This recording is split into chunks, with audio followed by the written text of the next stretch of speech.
नमस्कार, जनता टीवी देख रहे हैं आप। मैं हूं आपके साथ वरुण गोयल। नगर निगम और नगर परिषद में हुए घोटालों पर हरियाणा सरकार ने सख्त रुख अख्तियार कर लिया है। अब प्रदेश के नगर निगम और नगर परिषदों में सब कुछ बदलने वाला है। दरअसल पहली बार प्रदेश में चेयरमैन पद के चुनाव सीधे होने के बाद चेयरमैन और चेयरपर्सन की पावर के पंख काटने की तैयारी चल रही है। खबरें हैं कि हरियाणा की नगर निगम और नगर परिषद में जो कई घोटालों की खबरें सामने आई थी, उसके बाद चेयरमैन और चेयरपर्सन की डीडी पावर कम करने की तैयारी हो रही है। अब चेक और टेंडर को पास करने की पावर कम कर दी जाएगी। वहीं अब पूरी पावर केवल प्रशासनिक अधिकारियों और डीएमसी के पास ही रहेगी। यानी बड़े टेंडर बस यही पास करेंगे और चेयरमैन महज 1 लाख तक के टेंडर और चेक ही पास करवा सकेंगे। गौरतलब है कि नगर निगम, नगर परिषद, नगर पालिकाओं में पहले पार्षद ही चेयरमैन चुनते थे। इसके लिए कई बार खुलेआम पार्षदों की खरीद फरोख्त के आरोप लगते रहे हैं, उस खेल के आरोप लगते रहे हैं जिसको हम बाकी चेयरमैन पद के लिए सीधा चुनाव करवाए गए हैं। हालांकि अब नियम पूरी तरह से लागू नहीं हुआ है, लेकिन इसे लागू करने की पूरी तैयारी शहरी निकाय विभाग की ओर से कर ली गई है। सरकार का यह कदम वैसे तो सराहनीय माना जा रहा है, लेकिन इस कदम को उठाने में समय क्यों लगा, बड़ी बात है। और इसको ऐलान करने में कितना वक्त लगेगा, ये देखने वाली बात है। इसी पर आज हम चर्चा करने जा रहे हैं। तो क्या निगम और परिषद में बदलाव होगा, एक बड़ा सवाल। दूसरी बात, क्या करप्शन पर एक्शन होगा, क्योंकि बार बार ये खबरें आ रही थी, कभी भिवानी से, कभी दूसरी जगह से।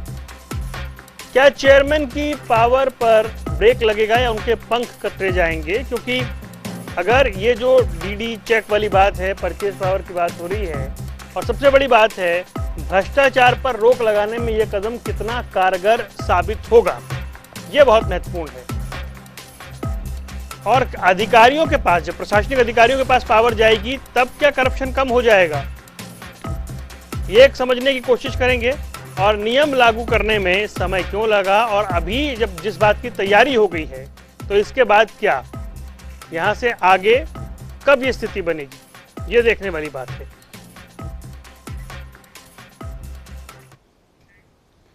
चार खास मेहमान हमारे साथ जुड़ रहे हैं, जिनके साथ चर्चा करेंगे। प्रवीण अत्रे भारतीय जनता पार्टी का पक्ष रखने के लिए हमारे साथ मौजूद हैं। रविंद्र ढोल कांग्रेस का पक्ष रखेंगे। इसके अलावा आम आदमी पार्टी से मनोज राठी और ओंकार सिंह इंडियन नेशनल लोकदल से हैं। आप सभी का बहुत बहुत स्वागत है।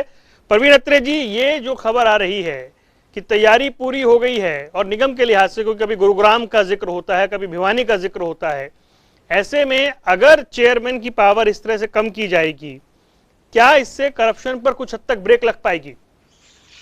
देखिए वरुण जी, पहली चीज तो यह है कि जिस शब्द का प्रयोग आपने अपनी शुरुआती पैकेज में किया, पंख कतरना, पावर पर ब्रेक लगाना, मुझे लगता है कि ये सही शब्द नहीं है। ठीक, इस बात से इनकार नहीं किया जा सकता कि सरकार ने जिस तरह से निगम के अंदर डायरेक्ट चुनाव करवाए, क्योंकि पहले इनडायरेक्ट चुनाव होते थे, आप भी जानते हैं, एमसीज बनते थे, एमसीज जो है वो अध्यक्ष को चुनते थे। लेकिन वर्तमान सरकार ने इस व्यवस्था, इस प्रणाली को बदला और अध्यक्ष का चुनाव सीधे तौर पे, मतलब मतदाता अपना अध्यक्ष डायरेक्ट वोट डाल के चुनते। लेकिन 2-3 चीजों को आपने क्लब कर दिया। देखिए, पहले तो ये कि ये सरकार जब से सत्ता में आई है, भारतीय जनता पार्टी ने जब से हरियाणा प्रदेश में सत्ता संभाली है, मनोहर जी मुख्यमंत्री बने हैं, उनका सबसे पहला काम यही था कि भ्रष्टाचार पे अंकुश लगाना।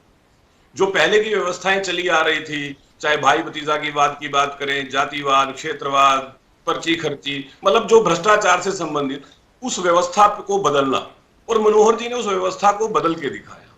ये एक अलग पक्ष है।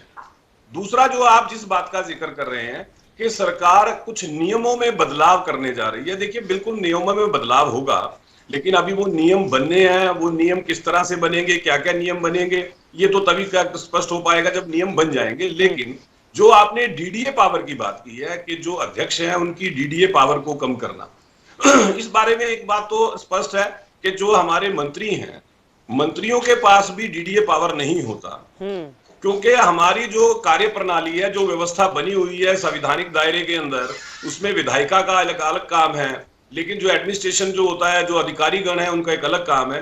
देखिए, ये किसी चुने हुए प्रतिनिधि का काम लेखा जोखा रखना नहीं होता। मतलब बुक का काम जो है करना किसी चुने हुए प्रतिनिधि का काम नहीं है। लेखा जोखा रखने के लिए, किताबी काम करने के लिए बाकायदा स्टाफ होता है, अधिकारी होते हैं। तो वो अपना काम करें, चुना हुआ प्रतिनिधि अपना काम करे, जो जनता ने जिस बात के लिए उसे चुना है। तो इस तरह के नियम सरकार बनाएगी, इसमें कोई दो राय नहीं है। लेकिन जो हम एक डायरेक्ट बात पे फोकस कर रहे हैं वो ये कि डीडीए पावर, अकेली डीडीए पावर की बात नहीं है। हम अकेला इसको डीडीए पावर से ना देखें। जो आपने टेंडर्स की बात की, देखिए टेंडर्स के अंदर भ्रष्टाचार ना हो, ई टेंडरिंग सिस्टम पहले से ही लागू है। ई टेंडरिंग सिस्टम के अंदर जो व्यवस्था पहले थी मैनुअल टेंडरिंग होती थी, मैनुअल टेंडरिंग के अंदर कुछ समस्याएं रहती थी, उस समस्याएं को खत्म किए जाए, इसलिए ई टेंडरिंग सिस्टम शुरू हुआ। तो कहीं ना कहीं सरकार की कोशिश ये है कि भ्रष्टाचार पे अंकुश लगे और जो व्यवस्था है, व्यवस्था को सुचारू रूप से बनाने के लिए अगर नियमों में कोई परिवर्तन करना पड़े तो सरकार नियमों में परिवर्तन भी करेगी। ठीक है। हाँ ढुल साहब, हालांकि अब मुझे अत्रे जी कह रहे हैं मैं ना बोलूं कि चेयरमैन या चेयरपर्सन के पंख कतर दिए हैं या फिर पावर पर ब्रेक है, लेकिन कुल मिलाकर मैं समझना चाह रहा हूं कि क्या ये नियमों में बदलाव की जो बात अब चल रही है, अत्रे साहब कह रहे हैं कि वो होना ही है, मतलब ये समय की मांग है या फिर कोई और रास्ता भी है इसका?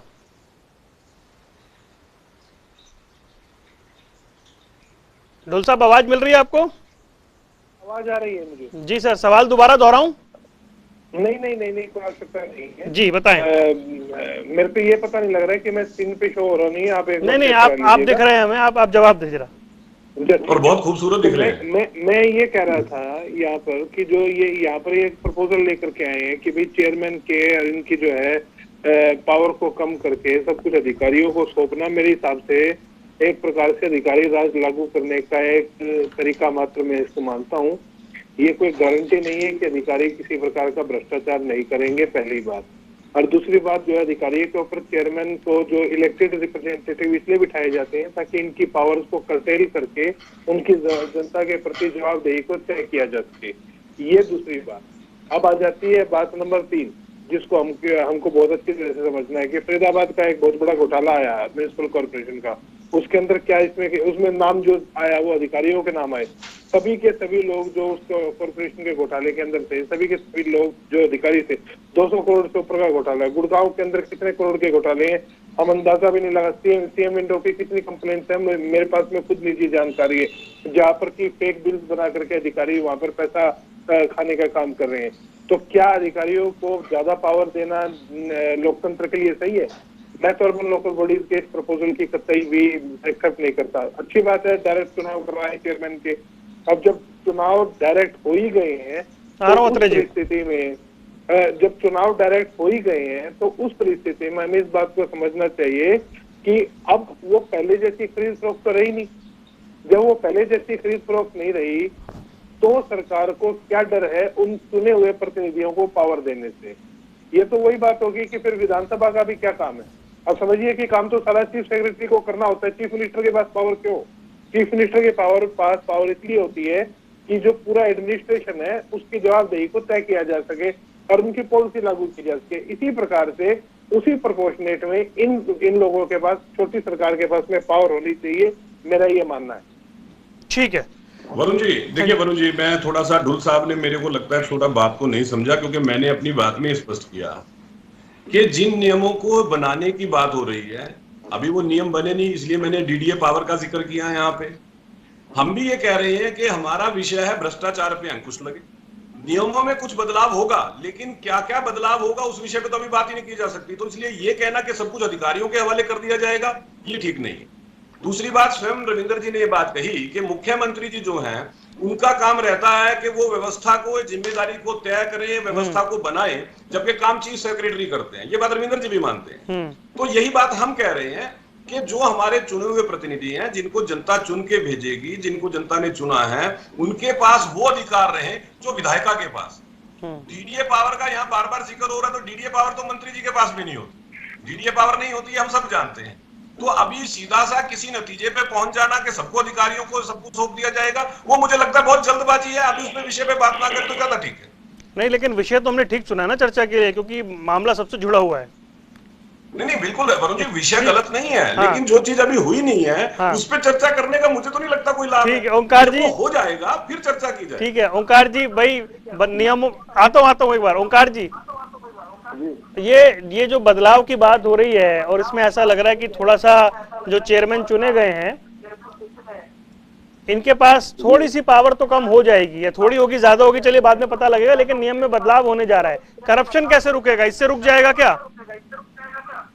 वरुण जी, नियमों में बदलाव करने से अगर करप्शन रुकता है तो बहुत अच्छी बात है, करप्शन रुकना चाहिए। लेकिन करप्शन रोकने के लिए सिर्फ घोषणाएं और नियमों में बदलाव जरूरी नहीं है। इसके लिए नियत और नीति चाहिए इनकी, जो इनके पास बिल्कुल भी नहीं है। ये लोग जनता पर प्रयोग करने वाले लोग हैं। ये नई नई पॉलिसियां तो जरूर बना लेते हैं, लेकिन जब देखते हैं पॉलिसी कारगर में वापस भी ले जाते हैं 1 मिनट में। अब जो व्यक्ति चेयरपर्सन या चेयरमैन डायरेक्ट चुने और जनता के प्रति उसकी जवाबदेही है, अगर वो अपने कार्य खुद नहीं करवा पाएगा तो उसकी क्या कार्य प्रणाली पर क्या शक नहीं किया जाएगा? और दूसरा, अगर ये इसके चेयरमैन के और चेयरपर्सन के अधिकार ले भी लिए जाते हैं चेक साइन करने के या डीडी साइन करने के या टेंडर देने के, इससे कोई बड़ा बदलाव होने वाला नहीं है। क्योंकि अगर अधिकारी अभी तक चेक टेंडर देते ही आए हैं और उसके बाद ठेकेदार की क्या पोजीशन होती है आपको शायद ना मालूम हो। नहीं मुझे मालूम है सर, क्योंकि मैं आप बताएं। के अंदर गया हूँ। ठेकेदार अपना कार्य करता है, कार्य करने के बाद बिल पास करवाता है तो कमीशन देता है। बिल पास करवाने के बाद कार्यकारी अधिकारी जिसको ईओ बोलते हैं, ईओ, सेक्रेटरी, एक्सीएन, एमई, इन सबको कमीशन देता है अपना चेक पास कराने के लिए। उसके बाद हम ये उम्मीद करते हैं कि ठेकेदार अच्छा माल लगाए सड़क पे, उसने अपना पेट भी पालना है और इन अधिकारियों का पेट भी पालना है। सिर्फ नियम बनाने से भ्रष्टाचार पर नियंत्रण नहीं हो सकता। ठीक है। और मेरा ये मानना है लोकतंत्र में जो व्यक्ति प्रत्यक्ष चुन के आया है, जब सरकार ने एक व्यवस्था बना दी चेयरमैन और चेयरपर्सन मेयर डायरेक्ट चुने जाएंगे, अगर व्यवस्था बना दी तो उस व्यक्ति को पता है उसके हल्के में क्या कार्य है, क्या जरूरत है उस कार्यों की। ये अधिकारियों को नहीं पता। अधिकारी तो आज यहाँ पे है कल वहां पे है, और अधिकारी कमीशन लेने के लिए माहिर है। बहुत से तरीके हैं उनको कमीशन लेने के। सिर्फ पॉलिसी बनाने से या चुने हुए प्रतिनिधियों को ही अधिकार कम करने से भ्रष्टाचार रुकने वाला नहीं है। ठीक है। भ्रष्टाचार तब रुकेगा जब ये सही नीति बनाएंगे और उस नीति को इम्प्लीमेंट करेंगे। ठीक और है। मैं बताना चाहता हूँ, जब चुनाव आता है बीजेपी के छोटे छोटे कार्यकर्ता जितने हैं सब कहते हैं मैं भी चौकीदार, मैं भी चौकीदार। अब ये सारे मैं भी भागीदार, मैं भी भागीदार, ये भागीदार। ठीक है ओंकार जी, मैं दोबारा आ जाऊंगा, जवाब ले लूं एक बार। नहीं बात ओंकार जी, देख लीजिए, मैं दोबारा आ जाता हूं आपके पास। उठा के देख लीजिए, आप टेंडर उठा के देख लीजिए कितने टेंडर बीजेपी के कार्यकर्ताओं के हैं। ठीक है। मैक्सिमम टेंडर बीजेपी के कार्यकर्ताओं के हैं। ठीक, नहीं आपने बड़ी गंभीर बात कही। एक बार मैं मनोज राठी को और जोड़ लूं क्योंकि आम आदमी पार्टी की एंट्री निगम में हुई है। मनोज जी, नियम बदलने जा रहे हैं, आपको लगता है भी करप्शन रोकने के लिए सरकार को कुछ नया करना होगा, इसलिए सरकार कर रही है तो अच्छी बात है?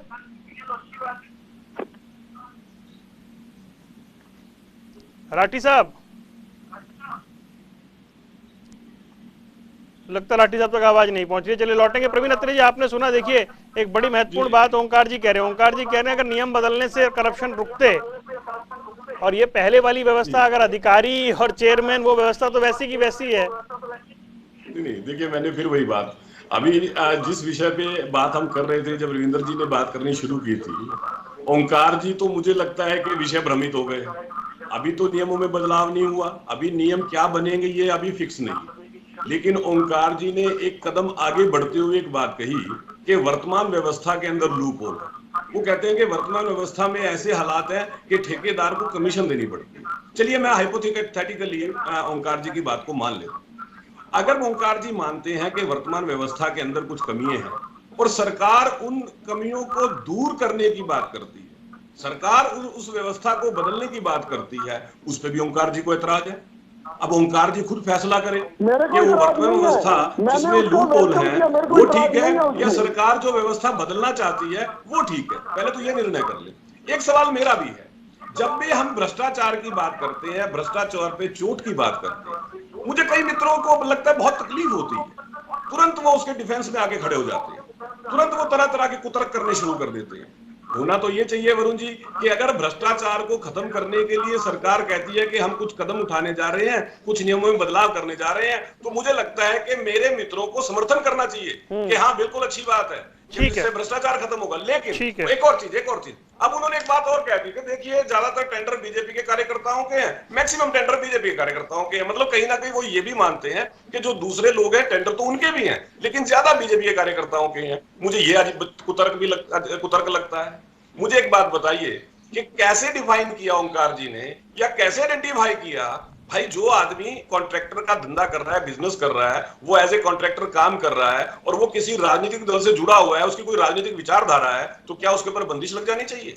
ओंकार जी किस कारोबार में है, किस प्रोफेशन में है, अगर वो अपना कारोबार करते हैं तो क्या या तो वो अपना कारोबार बंद कर दे या वो अपनी राजनीतिक विचारधारा छोड़ दे। ये मुझे इस तरह के जो कुतर्क हैं वो समझ में नहीं आता कि आप भ्रष्टाचार के समर्थन में खड़े क्यों हो जाते हैं। आपको कहना चाहिए कि ठीक है जी बदलिए नियम, अंकुश लगाइए इन चीजों पे। ठीक है रविंद्र ढुल भाई, सवाल ये है कि अभी मैं एक मिनट जवाब देना चाहूंगा। एक जवाब मैं कहता हूँ, मेरे भाई ये कह रहे हैं कि भ्रष्टाचार के खिलाफ खड़े हो जाते हैं। अरे भाई हम कहाँ मना कर रहे हैं आपको, नीचे मनाने में। 8 साल से आप क्या कर रहे थे?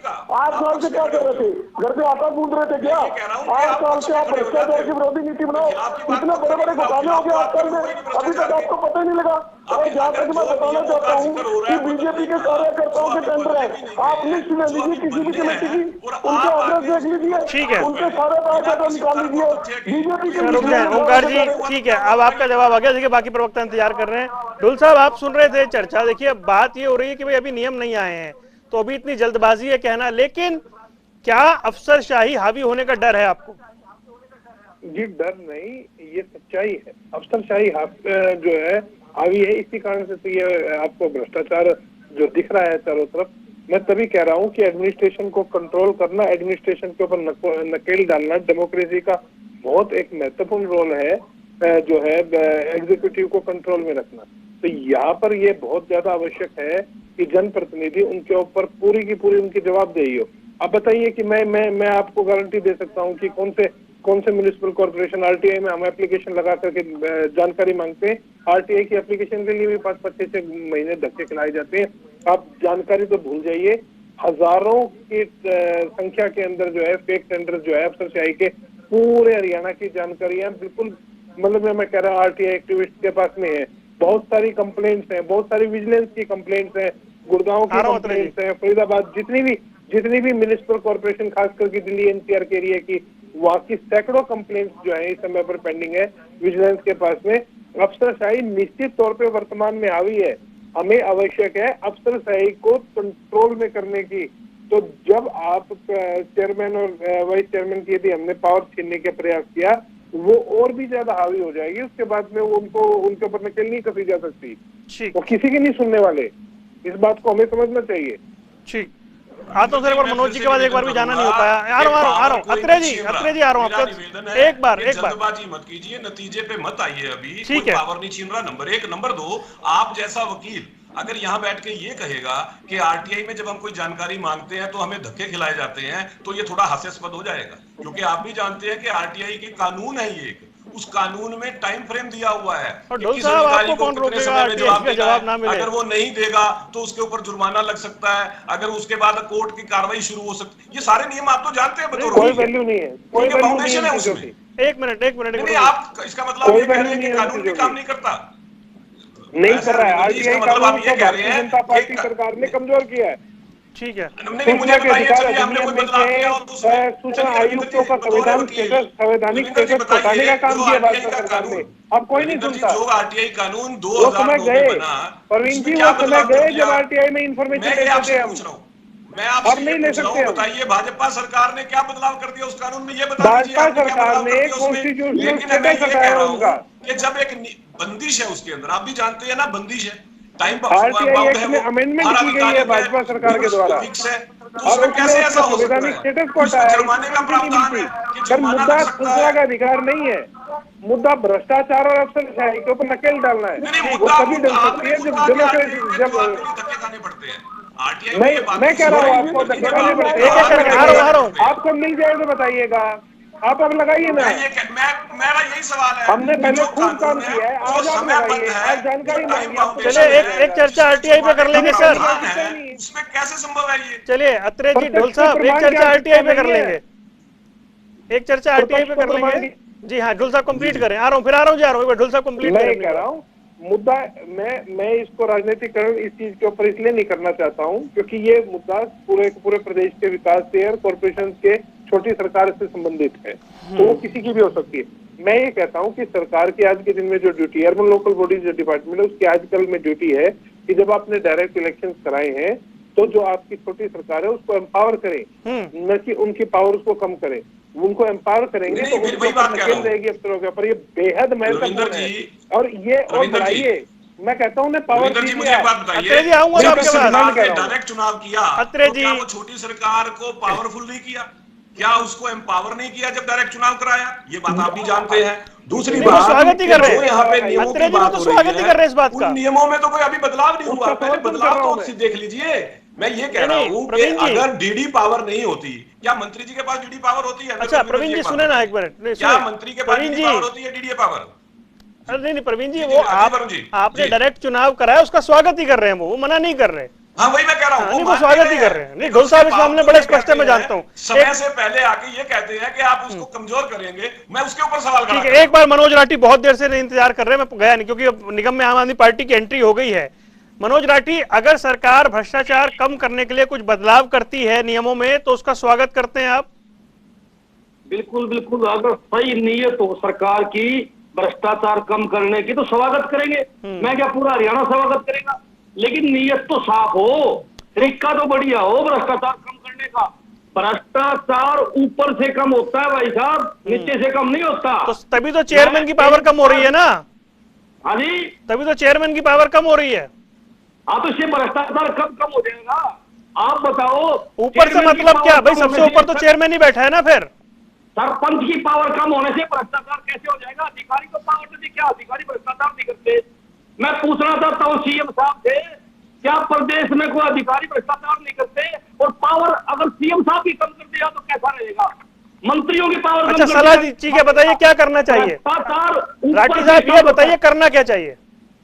देखो ऐसे है, लोकतंत्र के अंदर किसी जनता द्वारा चुने हुए नुमाइंदे की पावर कम करना गलत है।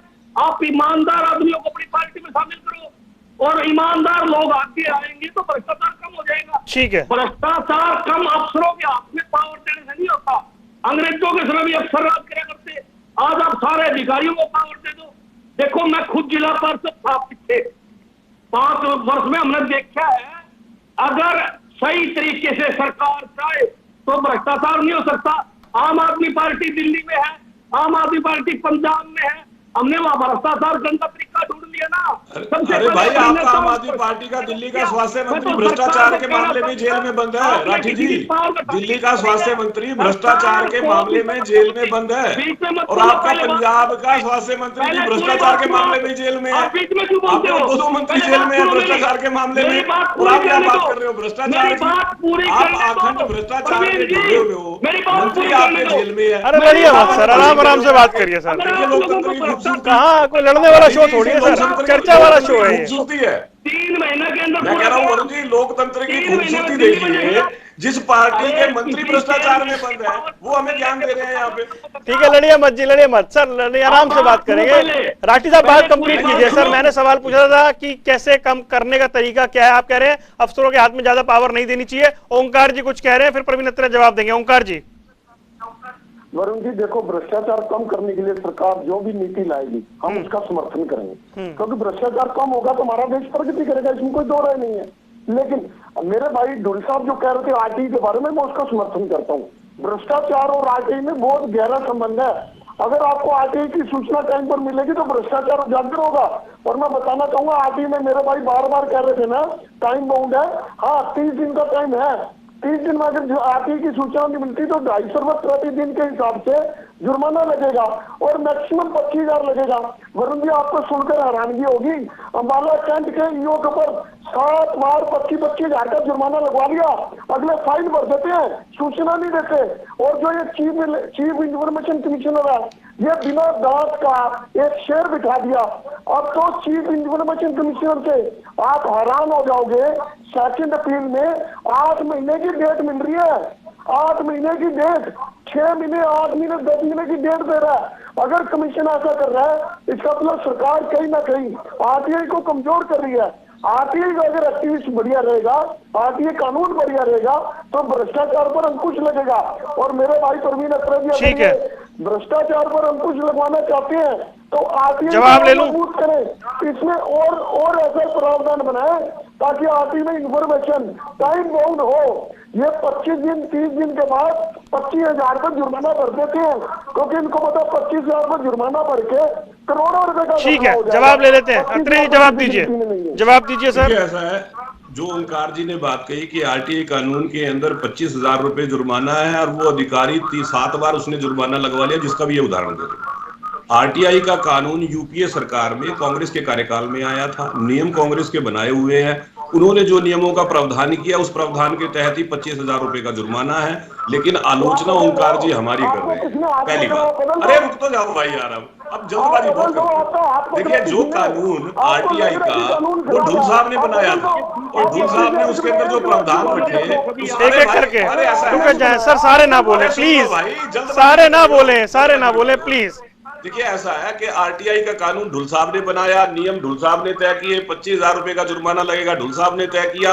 उसके बाद भी आलोचना अगर ये हमारी करेंगे तो इनको सोच लेना चाहिए आलोचना का स्तर क्या है। लेकिन जिस बात को मैं यहाँ पे कहूंगा वो ये, जो बार बार कूद के एक बात सामने आ जाती है कि साहब आप चुने हुए प्रतिनिधियों के पावर कम कर रहे हो। साहब, हमने कब काम पावर कम कर रहे हैं? मैंने तो अपने शुरुआती जो बात कही थी उसी में यह बात कह दी थी कि वरुण जी, आप जो ये बोल रहे हैं कि पंख कतरना, मैंने बोला था ना वरुण जी कि ये ठीक नहीं है, क्योंकि नियम अभी बने ही नहीं है। तो आप कैसे कह रहे हैं कि पावर कम कर दिया? आप बंदूक का मुंह मेरी तरफ ना करें, देखिए नियम बदल रहे हैं, वो सबको मालूम है। नहीं वरुण जी, देखिए ऐसा है, जब नियम बन के आएंगे, हमारा उद्देश्य भ्रष्टाचार पे अंकुश लगा, उसके हिसाब से नियम तय होंगे। वो नियम जब तय होंगे तब आप उसके ऊपर चर्चा कीजिए। अगर आपको लगेगा क्योंकि नियम गलत बना है, चर्चा तो हम जरूर करेंगे, आप जानते हैं चर्चा तो होगी। मैं ये कह रहा हूं कि आप कूद के आ जाते हैं कि साहब आप चुने हुए प्रतिनिधि का जो है उसकी ताकत कम कर रहे हैं। अरे साहब, हमने तो आप कह रहे हैं ना कि भ्रष्टाचार पे लगाम लगाने के लिए नियम बदल रहे हैं। हाँ बिल्कुल, तो इन्फॉर्मेशन यही है। ढुल साहब कुछ कह रहे हैं, ढुल साहब कुछ कह रहे हैं, ढुल साहब नियम बनाएंगे, हाँ ढुल साहब कुछ कह रहे हैं, भ्रष्टाचार पे अंकुश लगे। ठीक है ढुल साहब, किसी की ताकत कम ना हो, अंकुश लगना जरूरी है। कैसे इन्होंने पूरे सूचना के अधिकार को खत्म किया है, एक लाइन में खत्म करूंगा। 2019 में अमेंडमेंट की थी वर्तमान सरकार ने, न केवल इनका कॉन्स्टिट्यूशनल स्टेटस को विड्रॉ किया, बल्कि इनकी सैलरी, अलाउंस, टर्म सब कुछ सरकार के ऊपर छोड़ दिया। जब कांग्रेस सरकार लेकर के आई थी कानून, तो फिक्स सैलरी लगाई गई थी और पूरा एक उसको स्ट्रक्चर दिया गया था। उस स्ट्रक्चर को डाइल्यूट करने का काम किया वर्तमान सरकार ने, ताकि जो आपके सूचना के अधिकार के जो आपके कमिश्नर हैं वो सरकार के पपेट बन के रह जाए, चाहे वो टर्म हो, चाहे वो सैलरी हो, किसी भी चीज को लेकर के। इस चीज का समस्त भारत के आरटीआई एक्टिविस्ट ने विरोध किया था, बावजूद उसके वर्तमान सरकार उसको लेकर के आई। प्रिवेंशन ऑफ करप्शन एक्ट के अंदर सेक्शन 17 क्यों लेकर के आया? वर्तमान सरकार लेकर के आई कि भाई जब तक उसको वेरीफाई नहीं करेंगे कंप्लेंट को, तब तक किसी सरकारी अधिकारी के खिलाफ जो है केस नहीं दर्ज हो सकता। ये प्रिवेंशन ऑफ करप्शन एक्ट को डाइल्यूट करने वाली भी वर्तमान सरकार है। तो कथनी और करनी में जो फर्क होता है उसके ऊपर आप पूरी लंबी डिबेट कर लीजिए, लेकिन ये मत कहिए कि आपने आरटीआई को डाइल्यूट किया, आपने करप्शन एक्ट को भी डाइल्यूट किया, आपने आरटीआई एक्ट को भी डाइल्यूट किया। ठीक है, आखिरी से 30 सेकंड फाइनल कमेंट। देखिए, पहली चीज तो ये है कि जब हम चर्चा कर रहे थे आरटीआई की, मैंने बड़ा स्पष्ट कहा कि जो नियम बनाए हैं वो कांग्रेस सरकार ने बनाए। जो 25,000 जुर्माने की बात है वो कांग्रेस ने बनाई है। अरे नहीं नहीं भाई, मैं सैलरी की तो बात ही नहीं कर रहा हूं प्रभु, आप पहले सुन तो लीजिए। मैं सैलरी का तो मैंने जिक्र ही नहीं किया। आपका कहना यह है कि इंफॉर्मेशन कमिश्नर को अगर 2 लाख रुपए सैलरी मिले, पक्ष मिले, तो वो रहेगा स्ट्रॉन्ग। लेकिन जो उसमें नियम बने हुए हैं जिसके अंदर टाइम बाउंड किया गया है अधिकारी को, और अधिकारी टाइम बाउंड का पालन नहीं करता तो उस पर जुर्माने का प्रावधान है। वो नियम जो आपका बना हुआ है उस नियम से वो कमजोर ताकतवर बन रहा है, तो हमने तो उस नियम में बदलाव नहीं किया। वो नियम तो वहीं का वहीं है, बाउंड है। दूसरा रविंदर जी जल्दबाजी ना करें। रविंदर जी निवेदन है, 30 सेकंड दिया वरुण जी ने, 30 सेकंड ऐसे चले जाएंगे मेरे को बार-बार कमांड आ रही है कार्यक्रम खत्म करने की। हाँ, तो इसलिए कह रहा हूं, मेरा दोबारा से निवेदन ये है कि किसी की ताकत को कम नहीं किया जाएगा पहली बार, क्योंकि जिस पंचायत व्यवस्था को हमने मजबूत किया, निकाय के अंदर डायरेक्ट चुनाव करा के, इस ताकत को भी हमने ही दिया है, क्योंकि हम इस बात पे विश्वास करते हैं कि जनता के चुने हुए प्रतिनिधि जितना मजबूत रहेंगे, जनता का उतना ही फायदा होगा। लेकिन भ्रष्टाचार जो है वो कतई बर्दाश्त नहीं किया जाएगा, भले ही ओंकार जी उसका कितना समर्थन कर ले, भले ही राठी जी कितना समर्थन कर ले, और भले ही रविंद्र। बस सर, अब कहां ले गए आप बात? भ्रष्टाचार बर्दाश्त ठीक है, तो कुल मिलाकर वो कह रहे हैं कि किसी की ताकत कम नहीं की जा रही है, लेकिन नियम जरूर बदलेंगे। भाई नियम बदलेंगे तो तराजू में ऊपर नीचे जरूर कुछ होगा तो चर्चा भी जरूर करेंगे, ये वादा है। फिलहाल आप चारों मेहमानों का जुड़ने के लिए बहुत बहुत शुक्रिया। माफी चाहता हूं ओंकार जी, समय इतना ही था मेरे पास। तो कुल मिलाकर बात यह है कि करप्शन पर एक्शन को लेकर के निगम में कुछ बदलाव होने जा रहे हैं। हालांकि बीजेपी का कहना है कि अभी कुछ कहना जल्दबाजी है, लेकिन इस बदलाव के बाद क्या चुने हुए चेयरपर्सन चेयरमैन उनकी ताकत कम हो जाएगी, और अगर ऐसा होता है तो क्या अफसरशाही हावी होने का अंदेशा है, जैसा विपक्ष जता रहा है। लेकिन देखना है, कुल मिलाकर करप्शन कम होना चाहिए, भ्रष्टाचार कम होना चाहिए, ये सबसे बड़ी समय की मांग है। यहां रुकना कुछ देर के लिए, खबरों का सिलसिला लगातार जारी है।